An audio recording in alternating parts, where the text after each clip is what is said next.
Buenas noches, estamos en Dato Mata Relato, otro lunes analizando economía, ya a menos de 30 días de las elecciones nacionales. ¿Cómo estás, Julieta? Qué alegría, María Noel, reencontrarnos por acá. Así es, ya estamos en la recta final. Que viste que es gracioso porque uno siente que es o la recta principio o el final. Es como que están las dos juntas en estas elecciones express, ¿no? Es una de las elecciones express, como que demoró mucho en largar la campaña de las nacionales. Bueno, las internas fueron como más extensas, pero ahora que vinieron las nacionales, viste que después de las internas, que empiezan los acuerdos, que se empiezan a rearmar, estamos a menos de 30 días y hemos visto pocas listas en la calle. Es Es un verdad. síntoma. Todavía no estamos, porque el síntoma de cuando uno empieza a ver las listas en la calle es como que estamos en plena campaña y por ahora se han visto pocas listas en la calle. Pero yo estoy contenta porque me encanta estar en elecciones. Sí, es muy linda la fiesta democrática, la verdad. La fiesta democrática y en una perspectiva de cambio. Sí, necesario. Y sí. Y bueno, ¿qué me decís? ¿Vos cómo evaluás esto de los mejores 5 años? Estamos al cierre de evaluar. Tendríamos que dedicarle un programa a analizar 5 años. Exactamente. Yo lo puedo decir de la manera de que es como mi experiencia nativa del herrerismo, ¿no? Porque al tener 26 años no viví, digamos, los 90 ni todo su esplendor del liberalismo feroz. Entonces fue como, bueno, una experiencia herrerismo for export del Uruguay. Así que en ese sentido me parece que fueron 5 años donde todas las cosas que uno estaba acostumbrado a vivir en su vida cotidiana con respecto a nuestra forma de llevarnos como sociedad y la desigualdad pasó a ser un tema principal en el quehacer del día a día, ¿no? Bueno, a ver, te propongo algo para estos 30 días, menos de 30 días dijimos, ¿no? Estamos a menos de 30 días, estamos a pocos, 20 poquitos días. Tenemos mucho tema para analizar. Y nosotros siempre nos tomamos con tranquilidad un programa para analizar más o menos un tema, ¿no? Te propongo incorporar más temas Me en encanta. cada programa, porque la economía no es solo la economía pura y dura de traer un análisis y describirlo, tenemos temas que van de la mano. Eso ha sido nuestro desafío de este año, que nos ha llegado a tocar temas como, bueno, el otro día estuvimos con el tema de las adopciones, el otro día Sí. vimos el tema de los cuidados, pero yo tengo tantos temas para traer sobre la mesa y vos también, porque nosotros entre semana charlamos un montón, y esto que permite los grupos de WhatsApp, con Leo también, que nunca, siempre nos quedamos cortos. Entonces te propongo este mes incorporar más temas en los programas y diversificar un poco para dar un poco una visión del otro lado de la economía, no solo de los números. Sí, Y en particular yo te propongo 3 temas, ¿qué te parece? me parece espectacular. Primero vamos a analizar, si te parece, rápidamente que salieron las mediciones de pobreza semestrales. Me parece que salieron los datos generales, vamos a tener para analizar sobre estos días, porque la pobreza ha sido un tema que está muy presente en estos últimos tiempos en la campaña electoral, en particular cuando hablamos de pobreza infantil y cuando empezamos a desagregar por determinados grupos poblacionales. Pero salió el dato de una baja en la pobreza, que también tiene que ver un poco con el tema de la construcción de los indicadores, pero en realidad tenemos algunas visiones de mayor largo plazo y cuando podamos tener tiempo de desagregar los datos y poder hacer algún cálculo más, a veces los indicadores globales se esconden, en los promedios se ahogan los enanos, como decimos todos los economistas y varios entonces me parecía que era un tema que no podíamos dejar pasar. Me parece que el segundo tema que tenemos que tocar no es tan estricto del análisis económico, pero va muy de la mano del análisis político, que fue este anuncio que se hizo en el frente de Gabriel Odone como ministro de Economía, en caso que el Frente Amplio gane, que me parece que aparte tuvo muchas repercusiones, porque están muchos preocupados. Primero se Sí. exigía y ahora hay críticas, entonces me parece que es un tema. Y después quería tratar un tema que a mí me parece que es sustancial. Y es el tema no del plebiscito de la seguridad social, del sí, del no, y capaz que no nos ponemos muy de acuerdo nosotras, que estaría un debate Ah. lindísimo, no saben qué debate podemos armar, porque nosotros lo que justamente queremos es armar ese debate.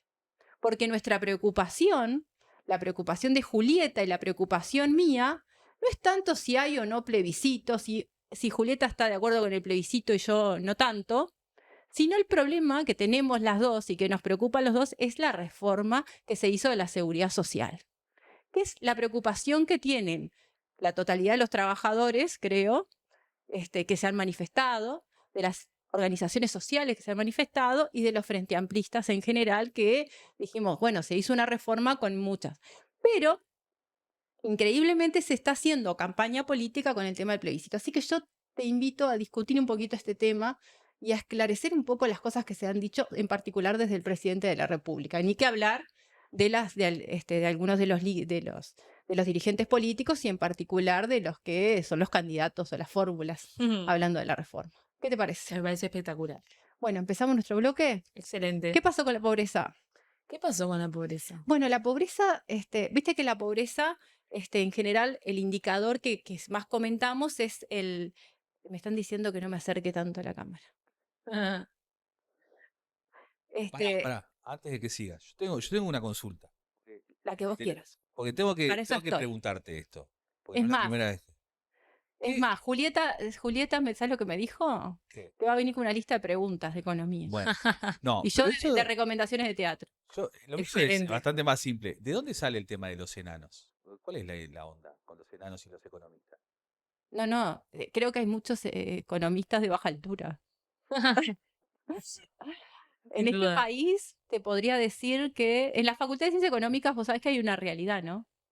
No sé, contame, por eso te pregunto. La Facultad de Ciencias Económicas históricamente tiene un comportamiento bien interesante que es, la mayoría de los que están en la Facultad de Ciencias Económicas son del área de contadores, pero siempre históricamente han sido más los economistas que han estado en el dominio de las autoridades de la facultad, han sido más los economistas decanos que los contadores. Ahora está el contador Jorge Xavier, que es el decano actual, pero en general ha tenido. Y después hay mucho más estudiantes y gente de derecha, pero está más dominada por la izquierda. En la presencia, que tiene mucho que ver con la presencia gremial. Y en un momento existió, que lo llevó a, que se defendió, de que es la Facultad de Ciencias Económicas y de Administración. Pero muchas veces la carrera de economista está bastante alejada del contador, salvo el mundo que te dice, vos sos, te dicen contadora y vos decís, no, yo soy economista, no quiero usufructuar un título que no tengo, y cuando me tengo que liquidar un impuesto me quiero matar, ¿no? Pero, lo que tenemos es que en un momento hubo un proyecto de separar y que la parte de economía fuera para la Facultad de Ciencias Sociales. Y así surge de alguna forma el DECOM, el Departamento de Economía. Mirá vos. Hay que hacer un detalle un poco más. El proceso no fue poca cosa, pero bueno, y también hubo un proceso importante en todo lo que fue la apertura democrática, con Danilo de decano, nuevamente decano, porque había sido antes con Danilo Astori y después con Juan Carlos Din, que fue un gran decano de la facultad, que falleció en el año 2004, muy joven, con un tema cardíaco, que fue decano muchísimos años, catedrático de Economía 1, y que creo que la mayoría de los economistas del país lo tenemos como uno de los grandes referentes docentes y aparte referente universitario. Qué Creo que en bueno. algún momento deberíamos hacer un programa hablando de Juan Carlos. Tu pregunta.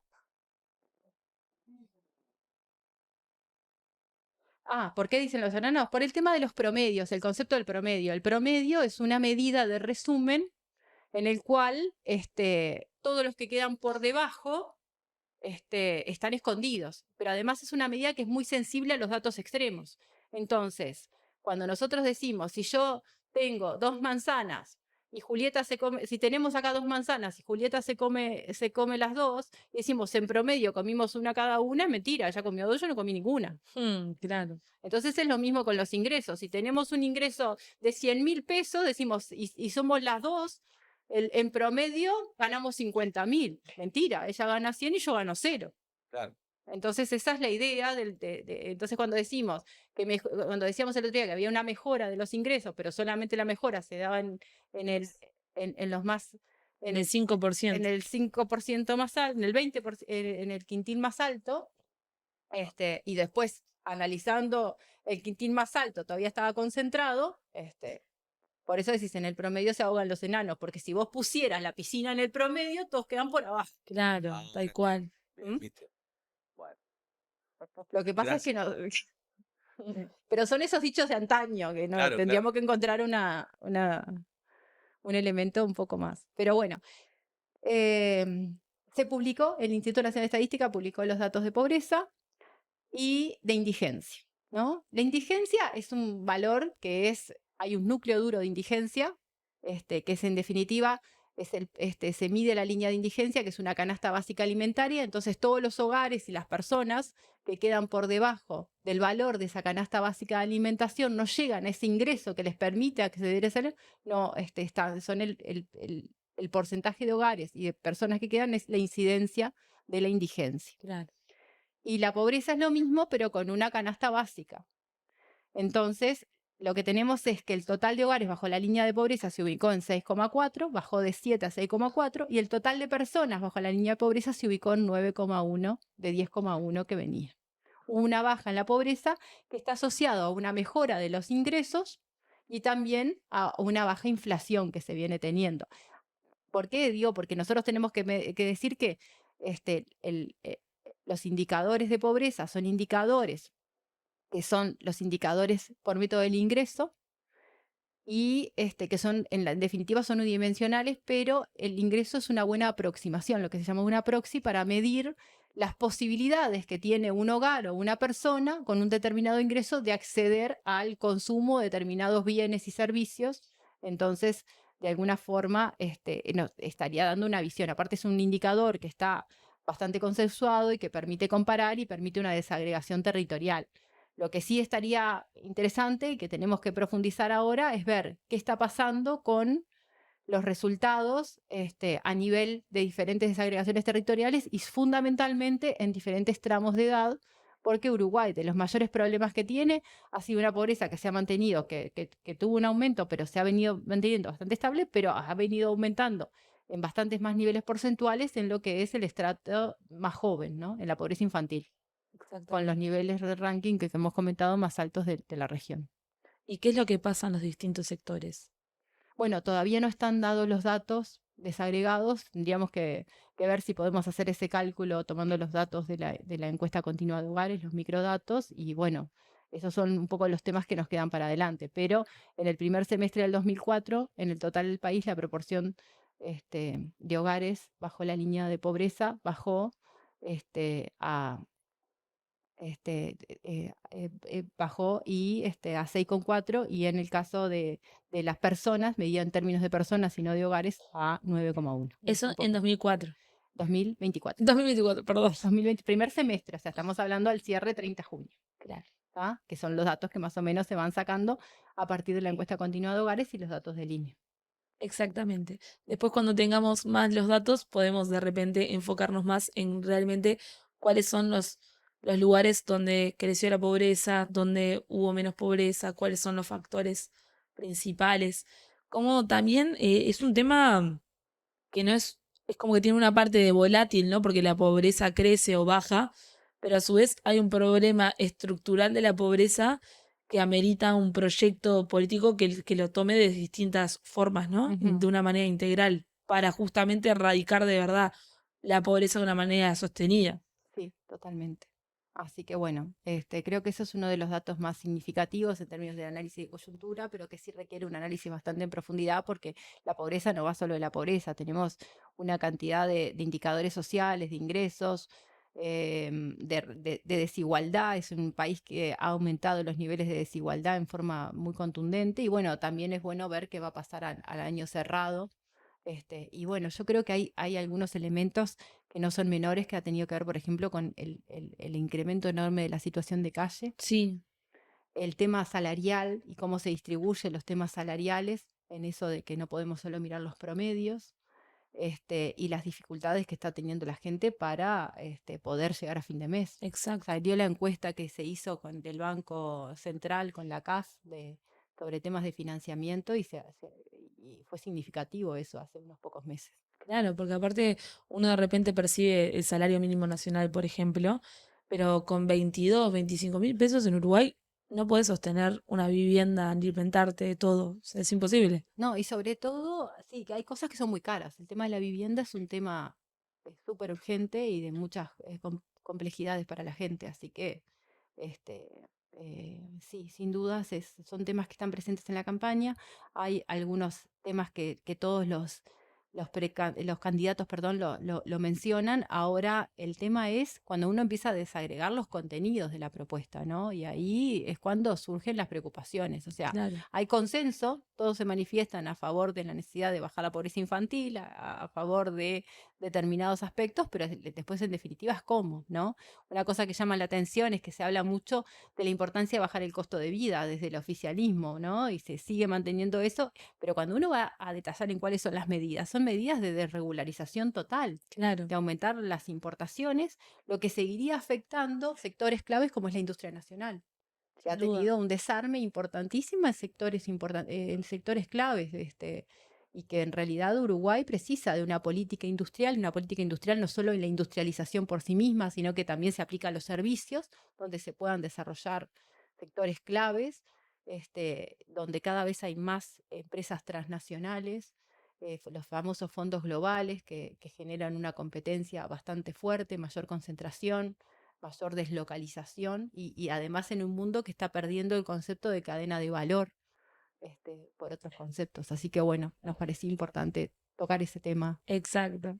Y Y en bueno, este popurrí de murga que estamos en este momento, podríamos pasar al segundo tema que trajimos. Creo que, si no me falla la memoria, es el nombramiento de Gabriel Odone como ministro de Economía. bueno, primero que nada tenemos que felicitar a Gabriel por el nombramiento. Estaba eso se estaba mencionando como una posibilidad. Y el otro día oficialmente se hizo el anuncio en la huella de Sereñi por parte de la fórmula, de que en caso de que gane el Frente Amplio, Gabriel va a ser, Gabriel O'Donnell, el nombrado ministro de Economía. Y eso generó como reacciones inmediatas, ¿no? Hay temas que están siempre como presentes de la oposición, en particular de donde es el equipo económico. Yo creo que acá tenemos algunas cosas que resaltar, que es el Frente Amplio siempre lo que ha tenido es un equipo económico muy fuerte y muy sólido. A veces con algunas discrepancias internas, a veces no, pero es un equipo económico. ¿Te acordás de aquello de los dos equipos económicos? Ah, sí, Mm. Y ahora también se tocó. sí. Cuando en realidad, si uno analiza, y yo quiero hacer una comparación de lo que fueron las campañas de las internas con la presentación de las medidas que se hicieron el otro día por parte del Frente Amplio en la Plaza de Toros de Colonia. Qué lindo lugar. Está muy lindo, sí. ¿Mm? Y en realidad, si uno visualiza, lo que se ve es que, bueno, lo que tiene la fórmula del Frente es que cualquiera de los dos, fueron los dos principales precandidatos, en cuanto a votos, y que los dos se enmarcaron en lo que es el programa del Frente. Y el programa del Frente era muy claro en términos de cuál es el marco de las propuestas, y cada uno de los candidatos hizo su campaña con algunos énfasis en algunos lados, pero entiendo que se conformó, se unificó y hay total coherencia en lo que son las propuestas y los anuncios que se hicieron.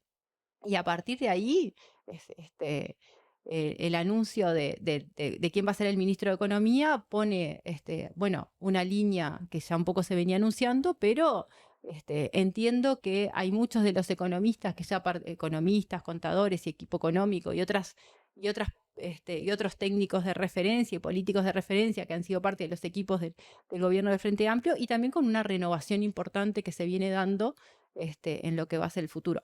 Lo que sí vi fueron como reacciones de mucho nerviosismo, porque mientras demandaban que se anunciaran quiénes iban a ser los referentes económicos o de otras disciplinas en caso de ser gobierno, ahora hasta la propia Laura Raffo salió en redes sociales a pedir que se explique no sé qué cosa. Sí, eso es como que del otro lado es un showmatch, no sé, como una cosa así, ¿no? Pero más o menos una cosa que quería mencionar con respecto al nombramiento de un posible ministro de Economía es que más allá de las personas, ¿no? O sea, para mí Sí. es, lo que se tiene que plantear en términos políticos para un futuro gobierno del Frente Amplio es justamente una de las autocríticas que se hizo, es de, bueno, de no responder a las bases sociales o de estar como lejos de los movimientos sociales. En ese sentido, a mí la discrepancia o cercanía ideológica que se puede tener con un perfil como Gabriel Odone, me parece que pasa a un segundo plano si se piensa que los roles jerárquicos de los ejecutivos tienen que responder no tanto a su interés individual, sino al interés colectivo que se empuje a la transformación de los cambios. Entonces, en ese sentido, me parece que va a ser muy necesario que tanto la militancia frente amplista como la militancia de los movimientos sociales y de los trabajadores empujen los cambios que creen pertinentes y que los gabinetes tengan la capacidad de escucha para llevar adelante eso que se está reclamando, porque me parece que también en tiempos donde lo técnico es tan hermético, impide la perspectiva política de lo que tiene que representar lo técnico también, ¿no? Porque los números no son solo números, No, responden a claro. intereses y todo eso. Entonces, en ese Ni sentido, siquiera ni siquiera en ejemplos en los cuales se defiende como ese perfil técnico. No hay política más política que la política económica, exacto, porque define todo el resto de las políticas. Entonces, en definitiva, la conformación de ese gabinete y ese conjunto es fundamental. Y si hay algo que supo hacer el Frente Amplio es trabajar en consejos de ministros exacto. y con diferentes representaciones y con diferentes perfiles y con diferentes expertise, pero lo que se tuvo durante 15 años fueron equipos económicos muy sólidos y que tuvieron que articular con con todas las carteras y con todas las disciplinas y salvar políticas que fueron súper importantes. O sea, nosotros no podemos dejarnos de olvidar que con un gobierno del Frente Amplio, con equipos económicos pesados, con presencia, se hizo la reforma tributaria, se hizo la reforma de la salud, pero también se hizo la creación del Ministerio Social y se creó una infraestructura social que a pesar de que le han hecho muchas ganas de desarmarla, les ha Claro. venido costando y se hicieron políticas en todas las ramas en un país que estaba totalmente devastado, en un país donde los También, niveles de pobreza eran altísimos. es decir, hay como una cuota de responsabilidad de los gabinetes políticos, pero también de los movimientos sociales organizados. Pues sin ellos no se hubiesen generado esos cambios también, Por supuesto, porque esa es la participación. en ese sentido. Y el Frente Amplio se construye de la participación y se construye de las bases. Tal cual. Y con eso se respeta lo que son los procesos de participación social, de escucha, de atender las demandas de todos. Y de ese tema es del que quería hablar ahora.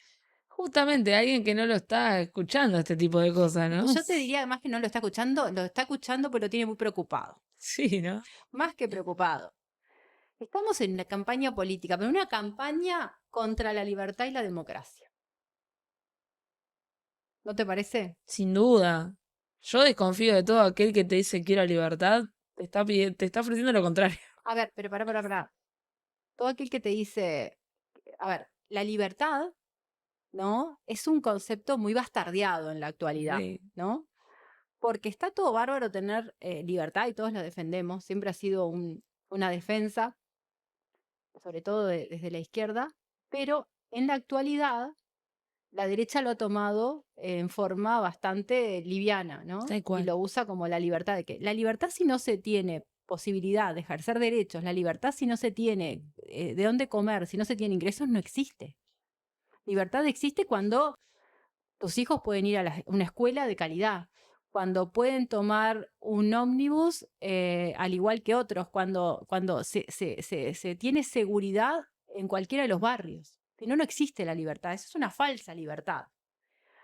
Pero más falsa es todavía cuando se habla de la defensa de la libertad y después, cuando hay determinados colectivos o determinados partidos que defienden la libertad de acción y que dejan a sus militantes o a la ciudadanía que pueda debatir sobre una norma, sobre una ley, sobre alguna propuesta, se dice que no.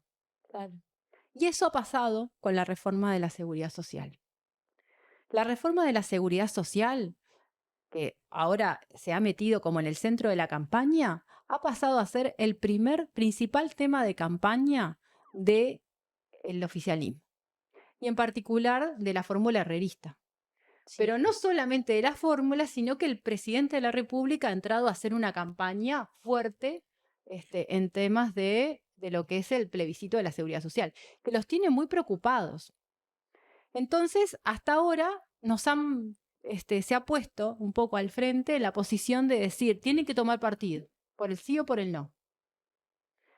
Y al frente, que le preocupa, no es que le preocupe poco, le preocupa mucho que haya debate, que haya participación, no tuvo ningún problema en decir, dejamos para que la gente opine, decida, y bueno, hay algunos que están a favor, otros que están en contra del plebiscito, pero lo que sí es como hay una unanimidad. Hay consenso de que la reforma que se hizo de la seguridad social fue muy mala. Y fue muy mala en muchas dimensiones, porque fue una reforma que recortó derechos, que profundizó el régimen de ahorro individual, sin atender ajustes que se necesitaban hacer, incluso en el escenario de que se mantenga a pleno, pero que además se hizo con muy poca participación social. Y el presidente de la República, con el riesgo de tener un acto de inconstitucionalidad participando en la campaña, el otro día salió a hablar sobre el tema del plebiscito de la seguridad social y el desastre si salía el plebiscito. Y bueno, y cada vez que hay una manifestación en relación al plebiscito a favor o en contra, es como una preocupación. Sí, sin duda. Yo lo que quiero mencionar con respecto a eso es que según las encuestas, hay una encuesta que la hizo la consultora 360 que es muy específica sobre el plebiscito y resaltan que un 32% estaría a favor, creo que es no me acuerdo cuánto en contra, pero estoy en legítima, y un 31% que no decidió su voto, y la mayoría, o sea, los argumentos que se corren es por justamente la información que se transmite en los distintos medios de comunicación. Entonces, aprovecho para saludar a Fede. sí. Entonces, en ese sentido, lo que ha pasado es que claramente el efecto de la campaña del miedo tuvo su efecto, porque aparte hay un nivel de catastrofismo verbal muy fuerte, muy potente, en un consenso político de todo el abanico político. Eso hay que resaltarlo para mí. Y a su vez, están intentando generar una cosa que vos, cuando lo bajás, yo la verdad te digo, yo antes de ver toda esta sensación digo, bueno, todos tienen sus opiniones, pero yo ya no me como más la pastilla de que por subirle las jubilaciones a las personas que tienen 18.000 pesos se va a fundir el país. Yo esa ya no se la lleva más nadie. Tipo, ya te hacen como calentar, ¿viste? Como así, pero me nos están tomando el pelo. Entonces, eso por un lado. Y por el otro, me parece que la calle Pou tiene un enfoque muy puesto en 2029, le importa muy poco lo que pasa en esta elección. Su forma de transitar esta campaña es consolidar su liderazgo para poder ser el próximo presidente del Partido Nacional y un eventual referente filosófico y ético de la derecha uruguaya para en 2029 volver con todo. En ese sentido, ve que esto le da un espacio, porque aparte la prepotencia de decir, bueno, si es inconstitucional, denuncian, me dice. ¿Quién te va a denunciar en la calle Pou si no podemos ni siquiera acceder a tus chats ante un caso de corrupción inmenso como ese caso Creo Tesiano? que ahí, en esas declaraciones hay como una lógica de impunidad. Es impune. Pero, a ver, pero yo voy a un concepto más claro. A mí lo que me preocupa claramente es el debate, ¿no? O sea, el debate es un debate sano, a favor o en contra del Sí, plebiscito. debería hacerlo, pero últimamente me parece que no es nada sano el debate que está llevando adelante en los medios públicos, en los medios. Bueno, pero los medios los tenemos ahí. Pero en definitiva, a mí lo que más me preocupa es que el ataque directo que se hace es sobre la libertad de acción que Sí. propone el Frente Amplio, la libertad de acción y el diálogo social. Y después se toman algunas falsedades. Yo creo que el herrerismo le teme a la libertad de acción que propone el Frente Amplio para sus votantes en relación al plebiscito. Esa es mi idea. Porque sin importar la posición de la fórmula y de muchos dirigentes, porque ya sabemos que hay posiciones encontradas, la democracia y la participación están en el seno del Frente Amplio. Y lo que hay sí es el uso de instrumentos propios de la democracia para plantear, después podemos estar a favor, en contra, veremos, pero en realidad el Frente Amplio dio libertad de acción. Porque el Frente Amplio puede hacerlo, porque el Frente Amplio es una fuerza democrática. Entonces, ya sea a favor del sí o a favor del no, en forma más o menos contundente o más moderada, se le teme a la diferencia, se le teme a la crítica, porque hay un interés específico de mantener esa reforma. Obvio. ¿No? Y porque además las AFAP responden a un interés financiero muy importante y este gobierno responde a los intereses financieros. Porque además, Aparte de las AFAP, compran bonos de deuda. Y en definitiva, eso es lo que está mucho en juego también. En definitiva. O sea, cumplen un rol en el mercado que estas personas que defienden el mercado hay que ver un poco sería. cuáles son las institucionalidades que están detrás, ¿no? Claro. Pero además, se ha abordado el tema del plebiscito sobre la seguridad social en muchas ocasiones, y enfatizando la importancia de la reforma, la sostenibilidad del sistema, pero sobre todo en tono amenazante respecto a los riesgos del plebiscito Sí. y provocando al Frente Amplio a ponerse en la posición de discutir el plebiscito y no la reforma. Cuando el Frente Amplio lo que quiere discutir es la reforma. ¿Mm? Increíble. En cualquier escenario, el Frente Amplio va a actuar de alguna manera, salga el sí o salga el no, va a haber una propuesta porque ya se hizo, porque ya la reforma del 96 generó agujeros enormes en la población que después dieron lugar a lo que fue la ley de flexibilización del 2008 y a muchos cambios que se hizo en la protección social que fueron parte de los 15 años de gobierno del Frente Amplio. Entonces, cuando la derecha dice que no hubo abordaje de la seguridad social de parte del Frente Amplio, eso no es cierto. Porque hubieron 15 años con importantes reformas de lo que fue la seguridad social y el sistema de protección social. Capaz de no con una reforma, pero seguro que no con una reforma de estas características, como se hizo, que fue una reforma incompleta, regresiva, que atacó solo las prestaciones. Un ajuste. Un ajuste. Un ajuste que ni siquiera pensó en las nuevas realidades del mercado de trabajo. Que en realidad no hubo la participación ni siquiera en lo que fue en la comisión de expertos, ni siquiera en lo que fue las cuestiones parlamentarias y se terminó aprobando una reforma por más de unas negociaciones políticas para que saliera que para otros. Pero la reflexión un poco que teníamos era que a diferencia de la falsa libertad de la derecha que se pone de manifiesto, no quieren la libertad de acción. Le tienen miedo, imponen con temor su posición, porque la misma no es por el sí, por el no, es por defender una reforma que afecta a los trabajadores, que es regresiva, que es incompleta y que atenta contra la protección social y los derechos de los ciudadanos. Bueno, Julieta se tiene que ir. Me tengo que ir corriendo. Ya estoy llegando tarde. Nos vemos el próximo lunes y vamos a tener novedades. Después vos les contás, Noé. Sí, tenemos muchas. Chau, los quiero mucho. Chao. Tenemos Gracias. muchas novedades. Así que no queríamos dejar pasar por alto el tema de lo que fue el tratamiento de los planteos, porque nos parecía que era preocupante y no solamente un tema de la constitucionalidad e inconstitucionalidad, sino que la libertad de acción nos parece que es un elemento fundamental y en plena campaña política y que también se saca de temas importantes que tienen que ver en la campaña. A ver, no se agota en esto que estábamos planteando porque, a ver, como yo comentaba, a mí lo que me preocupa es el tema de que una observación que tenemos que hacer, más allá de las consideraciones legales que han hecho, sobre todo muchos abogados, sobre el tema de la constitucionalidad y inconstitucionalidad, yo como economista tengo mayores dificultades en poder opinar sobre eso. Pero lo que sí me parece relevante es poder decir que lo que hubo fue un miedo o un ataque a la libertad de acción que pone el Frente Amplio.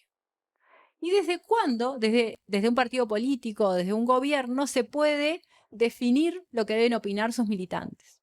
Es cierto que a veces se vota por disciplina partidaria en todos lados, pero esa disciplina partidaria tiene una discusión detrás, tiene un proceso de construcción detrás. No siempre es como en este caso, donde el propio presidente de la República y muchos dirigentes, porque hemos visto durante todos estos meses permanentemente, dicen el problema es que el Frente Amplio da libertad de acción. El Frente Amplio da libertad de acción porque es una fuerza política plural que fomenta la democracia, fomenta el debate y eso es parte de la construcción de derechos y de participación. ¿A vos te parece, María Noel, que te parece grave las palabras de la A mí me parece grave, pero además están demostrando una concepción que está detrás, cuando después se defiende se habla mucho de libertad. Y es parte de desconocer lo que es el proceso del Frente Amplio y por qué también uno puede entender cómo se llega también a la cuestión del plebiscito. ¿Por qué se llega a una posición que para muchos la tomamos como bastante extrema? Porque en realidad existe una democracia, existen los mecanismos legales, y existen los instrumentos en la democracia donde el pueblo se manifiesta. ¿Se manifiesta en qué? Se manifiesta en contra de la reforma. Inclusive, muchos de los que hemos manifestado con algunas preocupaciones sobre el plebiscito, también lo primero que decimos es que nosotros estamos en contra de esa reforma. Puede ser a través de un plebiscito o puede ser a través de una ley. Claro. Porque en eso sí hay un consenso total. Y se da libertad de acción porque es parte de la construcción democrática que tiene el Frente Amplio. El Frente Amplio tiene comités de base, tiene instancias para que la gente participe. Y lo que propone es construyamos un proceso de diálogo social. Claro. El diálogo social es lo que nos permite llegar a procesos de construcción democrática. Yo te veo muy enojada. Estoy re enojada, sí, claro que te re... No, ¿Qué dijo? ¿Pero qué fue lo que dijo la calle? ¿Lo tenés ahí? sí, claro, lo sé de memoria ya a esta altura. Lo repasé muchas veces. Bueno, yo no Porque me dice, acuerdo. porque justamente lo que se menciona con argumentos es, lo que se menciona con muchos argumentos es que no se quiso participar y que hubo instancias de participación. Y lo que estuvo ausente en el proceso de discusión de la reforma fue la participación social. Si ustedes recuerdan, el primer momento donde aparece la reforma de la seguridad social es en la ley de urgente consideración. En la ley de urgente consideración se crea la comisión de expertos, Expertos. en la cual es una figura que ya existió en otros procesos de reforma, es una figura internacional que es respetable, es razonable, que exista una comisión de expertos integrada por gente referente en el tema de la seguridad social, referente por niveles técnicos, referente por trayectoria política, referente desde las asociaciones, desde la sociedad, referente desde las empresas, que tienen expertise y conocimiento, ¿no? Y ahí se convocó a gente de diferentes afiliaciones o simpatías partidarias.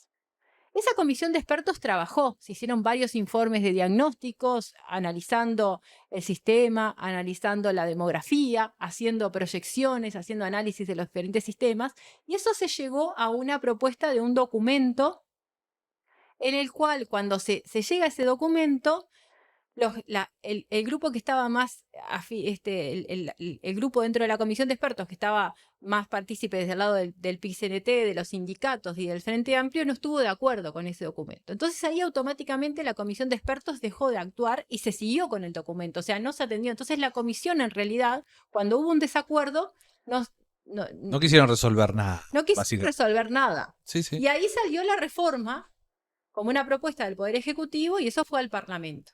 Claro, no quisieron una discusión, básicamente. No dijeron una discusión. O sea, La porque cuando comisión uno va y... para mí fue un proceso fracasado, si querés, Claro. porque O sea que esta reforma está básicamente soportada por un proceso de fracaso social, ¿no? De diálogo que fracasó. bueno, a ver, pero la comisión de expertos como tal es una instancia, ¿no? Pero tampoco es una mesa de diálogo social, como sí supo hacer el Frente Amplio. Bueno, claro, esto convocaron unos expertos. Eso es una comisión de expertos, Claro. que no son representativos del conjunto de la población, del conjunto de la sociedad.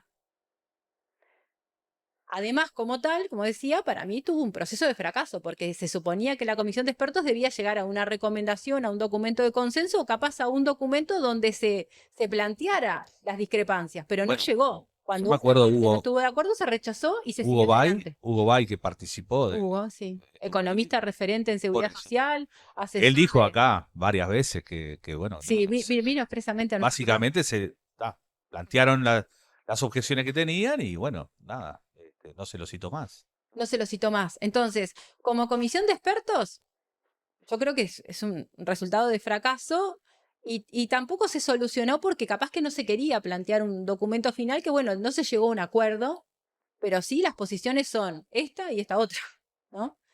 Después, cuando se va al Parlamento, en el Parlamento se discute, pero no se, después se terminó resolviendo en mayorías parlamentarias en las cuales se hicieron acuerdos políticos con algunos capítulos que tampoco terminaron de ser 100% discutidos, 100% estimados, 100% calculados para llegar a aprobar la reforma.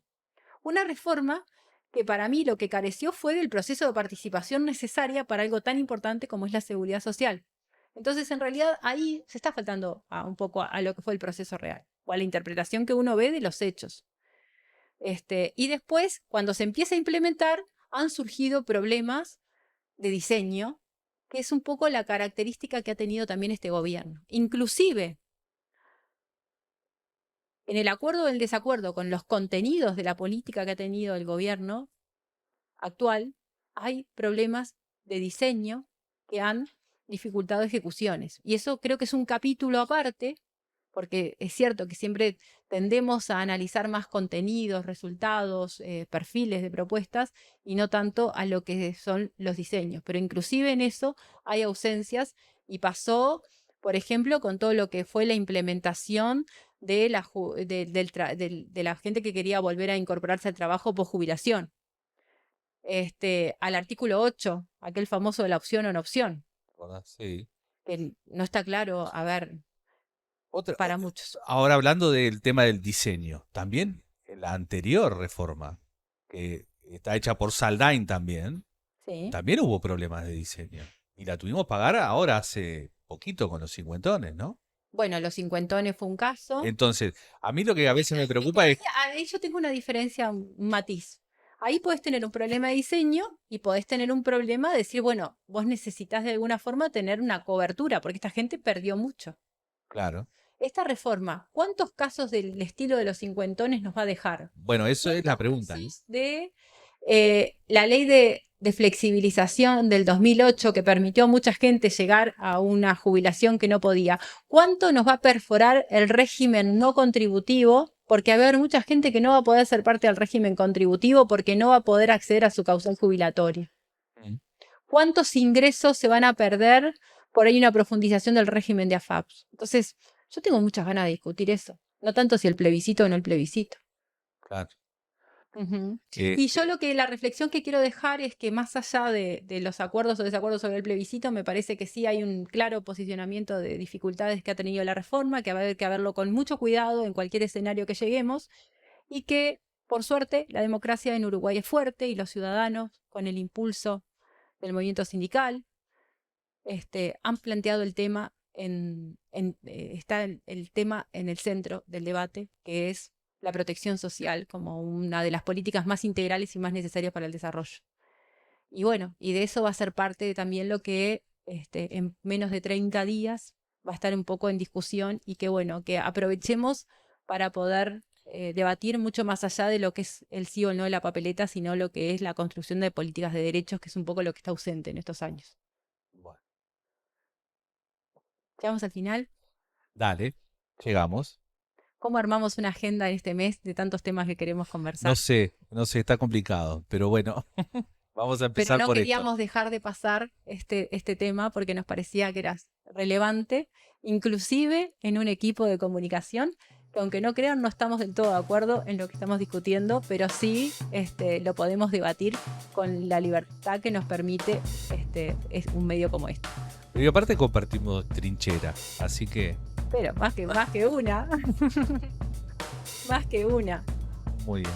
Bueno, esto fue Dato Mata Relato. Muchas gracias por acompañarnos y nos vemos el próximo lunes.